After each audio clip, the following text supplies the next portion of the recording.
Good morning सभी को। आप लोगों को कल क्लास चली थी जिसमें पहला चैप्टर चलाया गया था। पहला चैप्टर आपका चलाया गया था रासायनिक अभिक्रिया एवं समीकरण। पहले चैप्टर में हम लोगों ने पढ़ लिया था कितने प्रकार की अभिक्रिया पढ़े थे कल? 6 प्रकार की। कौन कौन सी? पहला नंबर संयोजन अभिक्रिया, दूसरा वियोजन अभिक्रिया, फिर उसके बाद विस्थापन अभिक्रिया। विस्थापन में 2 ठो, कौन कौन से? एकल विस्थापन और द्विविस्थापन। उसके बाद ऊष्माक्षेपी और ऊष्माशोषी। 6 प्रकार की अभिक्रिया कल पढ़े थे। एक अभिक्रिया बच गई थी, अपचयन उपचयन अभिक्रिया। कल की क्लास में एक अभिक्रिया छूट गई थी, उसका नाम था अपचयन उपचयन अभिक्रिया, जिसे क्या कहते हैं? रेडॉक्स अभिक्रिया।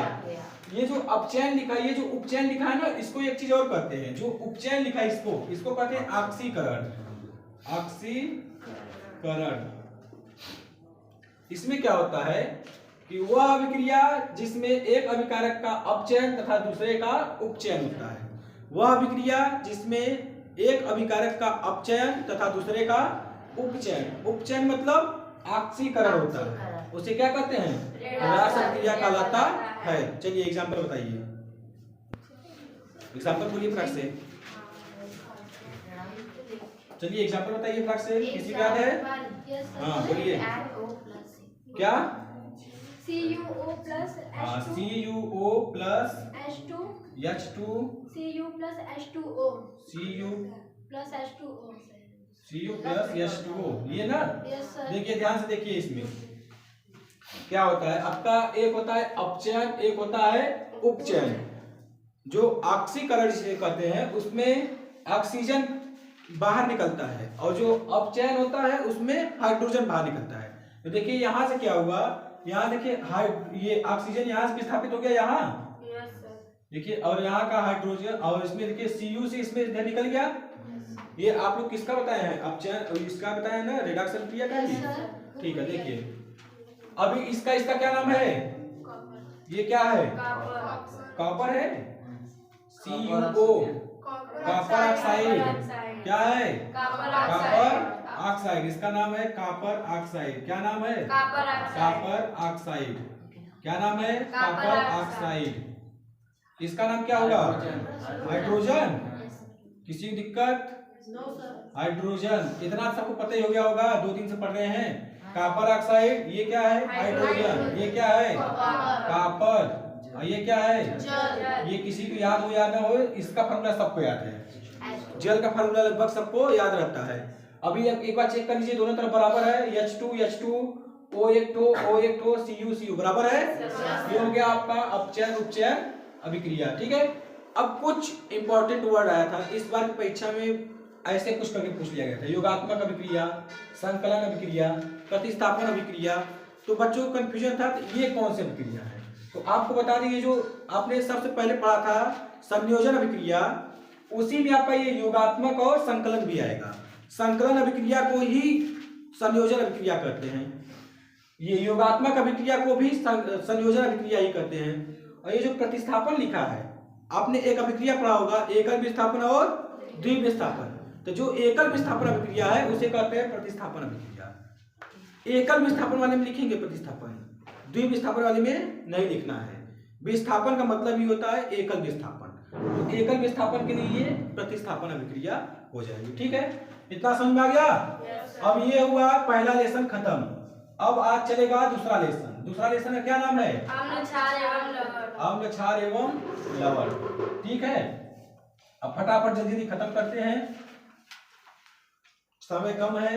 लेसन 2, अम्ल, क्षार एवं लवण।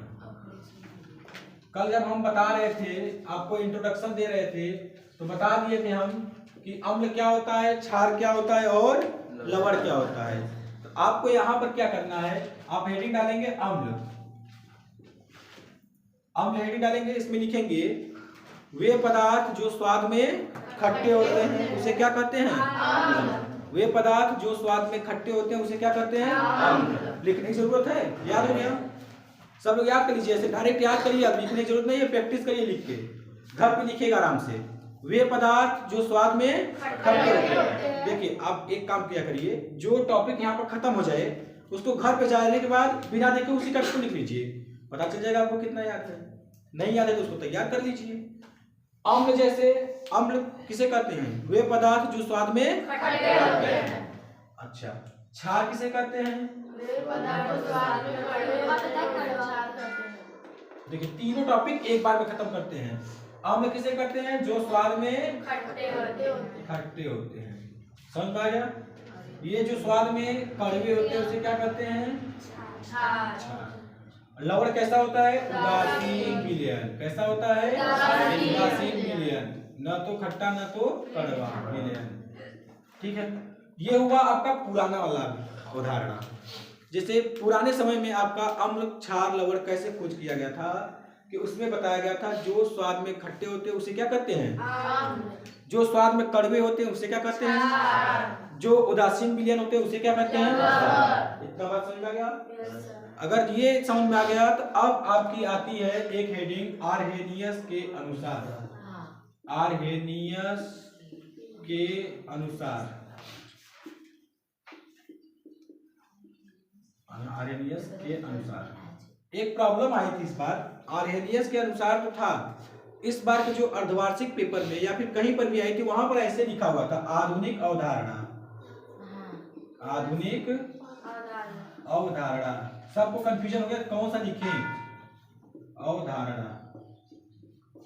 इसका मतलब है कि आधुनिक अवधारणा वाला अगर पूछता है तो आप ये आर्हेनियस के अनुसार वाला लिखेंगे। आर्हेनियस के अनुसार आपको क्या लिखना है? अम्ल किसे कहते हैं? अम्ल ऐसे हेडिंग डालेंगे, वे पदार्थ जो जलीय विलयन में H+ आयन देते हैं अम्ल कहलाते हैं। लिख देते हैं हम, आप लोग लिख लीजिएगा। वे पदार्थ जो जलीय विलयन में, वे पदार्थ जो जलीय विलयन में H+ आयन, ये प्लस लिखा है, H+ आयन देते हैं अम्ल कहलाते हैं। ठीक है, वे पदार्थ जो जलीय विलयन में H+ आयन देते हैं क्या कहलाते हैं? अम्ल। अब ये भी सोचना पड़ेगा H+ आयन जब दिए तो क्या कहलाए? अम्ल। और क्षार में क्या हो जाएगा? क्षार में भी जस्ट यही लिखना क्या है? वे पदार्थ जो जलीय विलयन में OH- आयन देते हैं। कैसा आयन देते हैं? OH- आयन देते हैं तो उसे क्या कहते हैं? क्षार। अम्ल किसे कहते हैं? आधुनिक अवधारणा के अनुसार देखिए, आधुनिक अवधारणा के अनुसार क्या होता है कि वे पदार्थ जो जलीय विलयन में H+ आयन देते हैं उसे क्या कहते हैं? अम्ल। वे पदार्थ जो जलीय विलयन में H+ आयन देते हैं उसे क्या कहते हैं? अम्ल। उसके बाद क्षार क्या होता है? वे पदार्थ जो जलीय विलयन में OH- आयन देते हैं उसे क्या कहते हैं?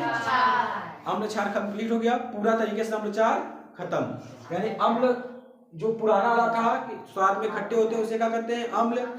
स्वाद में कड़वे होते हैं तो उसे क्या कहते हैं? क्षार। फिर उसके बाद आर्हेनियस के अनुसार अगर पढ़ेंगे तो क्या हो जाएगा? वे पदार्थ जो जलीय विलयन में H+ आयन देते हैं उसे क्या कहते हैं? अम्ल। वे पदार्थ जो जलीय विलयन में OH- आयन देते हैं उसे क्या कहते हैं?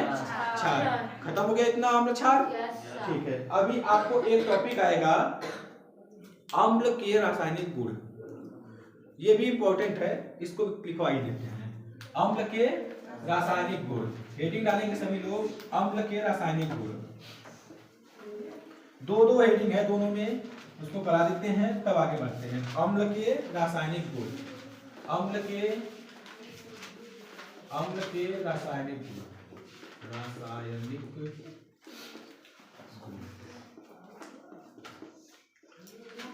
इसमें पहली हेडिंग पड़ेगी, दूसरी हेडिंग पड़ेगी। अम्ल के या फिर अम्लों के रासायनिक गुण। कोई नोट्स लाया है? सबसे पहले किसके साथ अभिक्रिया होनी है? धातु के साथ अभिक्रिया। सबसे पहली हेडिंग आएगी धातु के साथ अभिक्रिया, धातुओं से अभिक्रिया। लिख लीजिएगा, इसमें पहली हेडिंग लिखेंगे आप लोग धातुओं से अभिक्रिया, धातुओं से अभिक्रिया। किसी को याद है? धातुओं से अभिक्रिया करके क्या बनता है? अम्ल धातु से अभिक्रिया करके लवण का निर्माण करता है। किसका निर्माण करता है? लवण का। अम्ल धातु के साथ अभिक्रिया करके किसका निर्माण करता है? लवण का। अम्ल ऐसे लिखेंगे, एक में लिख दे रहे हैं, सब में नहीं लिखेंगे। अम्ल धातु के साथ अभिक्रिया करके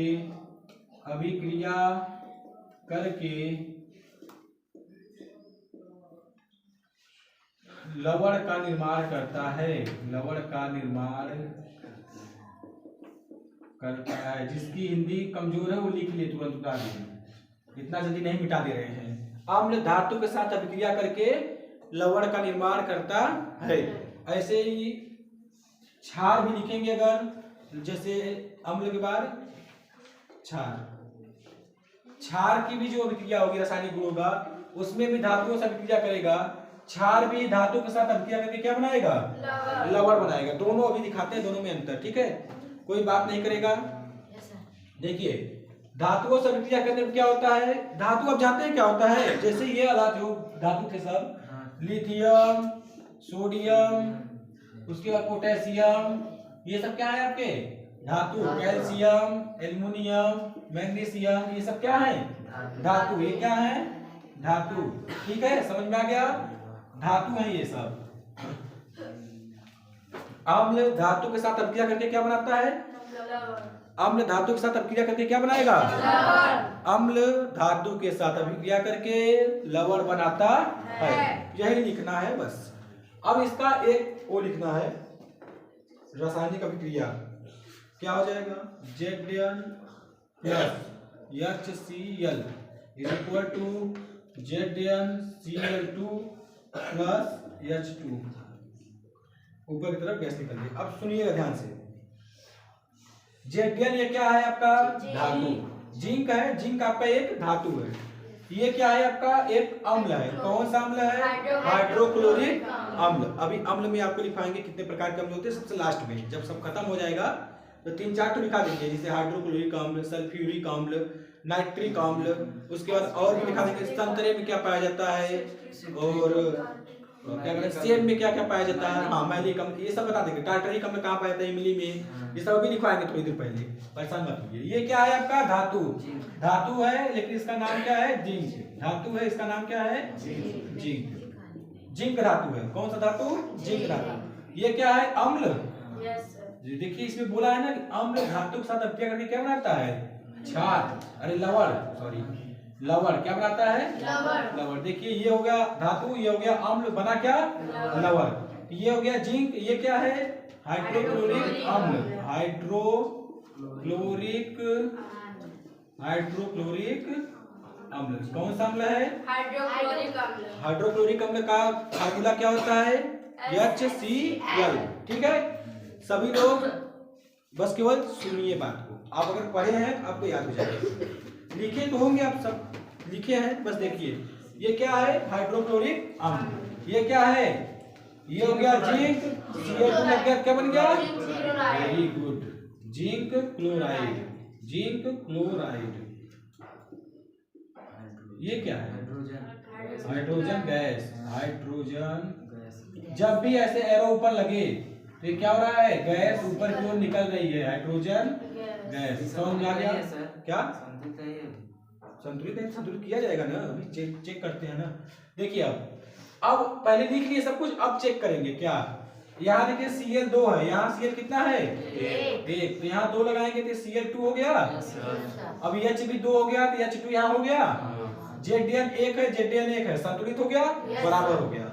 अब देखिए धातुओं से अभिक्रिया समझ में आ गया। अम्ल धातु के साथ अभिक्रिया करके क्या बनाता है? लवण का निर्माण करता है। ये हो गया धातु, ये हो गया अम्ल, क्या बन गया? लवण। हाइड्रोजन गैस मुक्त हो गई। अब दूसरी जो अभिक्रिया आएगी वो क्या होने वाली है? किसके साथ? धातु कार्बोनेट के साथ। दूसरी अभिक्रिया जो होनी है किसके साथ होनी है? धातु कार्बोनेट के साथ अभिक्रिया। धातु कार्बोनेट के साथ अभिक्रिया। ध्यान से समझिएगा। हाँ कार्बोनेट और ऑक्साइड एक ही है? नहीं, दोनों अलग अलग है। तो आप धातु कार्बोनेट के साथ अभिक्रिया करा लीजिए या धातु ऑक्साइड के साथ अभिक्रिया करा लीजिए। धातु ऑक्साइड के साथ अभिक्रिया इसमें नहीं किया गया क्या? हम 3 अभिक्रिया कराए थे इसमें अम्ल में। हाँ, दो तो लिखे हैं, इसमें धातु ऑक्साइड के साथ लिख दिए, उसमें धातु कार्बोनेट के साथ लिख दिए हैं। दोनों एक ही जैसा लिखना है ना। जैसे चलिए ठीक, कोई बात नहीं, धातु कार्बोनेट के साथ अभिक्रिया, इसमें धातु कार्बोनेट के साथ अगर अभिक्रिया कराते हैं तो क्या बनेगा देखिए। अभी अम्ल को धातु के साथ अभिक्रिया कराए थे तो लवण का निर्माण हुआ, इतना बात समझ में आई थी कि अम्ल का जब धातु के साथ अभिक्रिया कराए थे क्या बना था, लवण।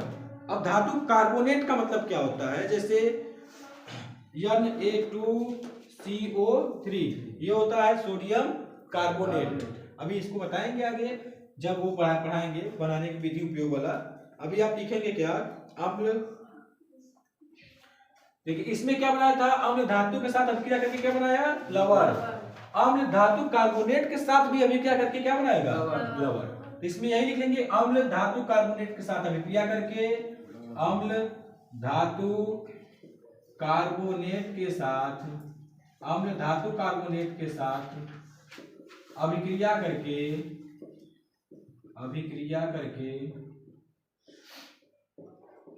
लवण का निर्माण करता है। आपको एक चीज देखने को मिला दोनों में, इसमें भी लवण बना, इसमें भी लवण बना, यानी कि धातुओं के साथ भी अभिक्रिया किया अम्ल तो भी लवण, धातु कार्बोनेट के साथ अभिक्रिया किया तो भी लवण का ही निर्माण हुआ। अब देखिए कैसे लिखा जाएगा, CaCO3 इसका नाम क्या है, HCl, ये अम्ल है, क्या बना दिया, CaCl2 plus H2 plus CO2। आप इसका नाम बताएंगे और संतुलित करेंगे। देखिए ध्यान से, यहाँ पर Cl एक है, यहाँ पर कितना है, 2, तो यहाँ पे 2 करेंगे क्या, 2 करेंगे, 2 Cl हो गया, 2 H हो गया, 2 H यहाँ पर भी है, H भी बराबर Cl भी बराबर, CO3 यहाँ CO2 है, ठीक है, एक कम हो रहा है, H2O होगा, सही बात, एकदम सही है, H2O होगा, H2O होगा। तो देखिए 2 तो यहाँ, एक हो यहाँ, 3 हो गया, 3 यहाँ भी है, C एक तो है, C एक तो यहाँ भी हो गया, Ca एक है, Ca एक है, यानी संतुलित हो गया अभिक्रिया। अभी नाम इसका लिखना है, इसका नाम हम अभी थोड़ी देर पहले बताए हैं। CO3 लगा तो क्या बना, कार्बोनेट, किसके साथ लगा, कैल्शियम, तो क्या बन गया, calcium carbonate, calcium carbonate, calcium carbonate. आप बोलेंगे तो जल्दी याद होता है, कैल्शियम कार्बोनेट। फार्मूला क्या होता है कैल्शियम कार्बोनेट का, CaCO3। ये क्या है, अम्ल, कौन सा अम्ल, हाइड्रोक्लोरिक अम्ल, ऊपर लिखा है, लिख लीजिए देख के। फिर ये क्या है, CaCl2, ये कैल्शियम, ये क्लोराइड, क्या बन गया, कैल्शियम क्लोराइड, लिख दें कि हो जाएगा, कैल्शियम क्लोराइड, कैल्शियम क्लोराइड। ये क्या है, ये तो आपको बहुत पहले से बता रहे हैं, किसका फार्मूला है, जल का। ये किसका फार्मूला है, carbon dioxide, very good, carbon dioxide.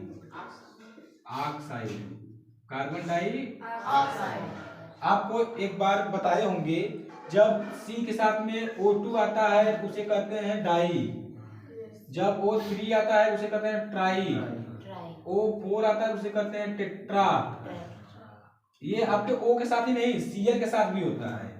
Cl अगर 2 होता है तो डाई हो जाता है, 3 होता है तो ट्राई होता है, 4 होता है तो टेट्रा होता है। अगर O केवल अकेले आ गया तो उसे कहते हैं मोनो, एक आ गया तो मोनो। Cl भी मोनो होता है लेकिन आपका क्लोराइड के साथ जुड़ जाता है, इसलिए इसका ज्यादा उपयोग नहीं होता है। 3 आता है तो ट्राइक्लोराइड, 4 आता है तो टेट्राक्लोराइड। ये आपका 4 आएगा तो टेट्राऑक्साइड, 3 आएगा तो ट्राईऑक्साइड, 2 आया तो डाइऑक्साइड, 1 आया तो मोनोऑक्साइड। ठीक है, आगे बढ़ते हैं, समझ में आया इतनी बात। अब ये आपका हो गया अम्ल खत्म।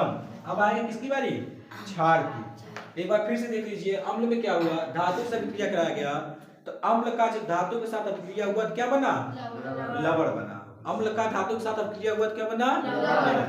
फिर धातु कार्बोनेट के साथ भी अभिक्रिया हुआ तो क्या बना, अम्ल का लवण बना। क्या बना, लवण। आप लोग सब लिखिए अपने कॉपी में, वो क्या कहते हैं रिएक्शन लिखिए, याद हो तो, बिना देखे बैठे मत रहिए, ठीक है। अभी हम मिटा दे रहे हैं। अम्ल का लिखिए, क्षार का लिखिए सब, तो जिसको इसको याद है। तब से हम क्षार का चलते हैं, करते हैं, देखते हैं क्या कहता है। अभी बात नहीं करिए, अपने से लिखिए, किसी को पूछिए मत। परीक्षा सर पे है, अगर आप नहीं लिख पाएंगे तो कैसे काम चलेगा। देखिए अब क्षार के रासायनिक गुण, हेडिंग डालेंगे क्या, क्षार के रासायनिक गुण। उसमें क्या होगा, धातुओं से अभिक्रिया उसमें भी होगा। यहाँ पर क्या होगा, क्षार धातु के साथ अभिक्रिया करके क्या बनाएगा, लवण का निर्माण करेगा। अब धातु कार्बोनेट के साथ नहीं, धातु ऑक्साइड के साथ अभिक्रिया करा देते हैं। धातु ऑक्साइड के साथ अभिक्रिया, अम्ल धातु ऑक्साइड के साथ अभिक्रिया करके लवण, क्षार धातु ऑक्साइड के साथ अभिक्रिया करके किसका निर्माण करते हैं, लवण का निर्माण करते हैं। आपको एक चीज देखने को मिला, चारों में किसका निर्माण हुआ, लवण का। मान लीजिए हमको नहीं याद आया परीक्षा में, हमको ये तो याद है कि बनेगा क्या, लवण, तो सीधा सीधा लिख देना है। अम्ल धातु के साथ अभिक्रिया किया तो क्या बनाया, लवण। अम्ल धातु कार्बोनेट के साथ अभिक्रिया किया तो क्या बना, लवण।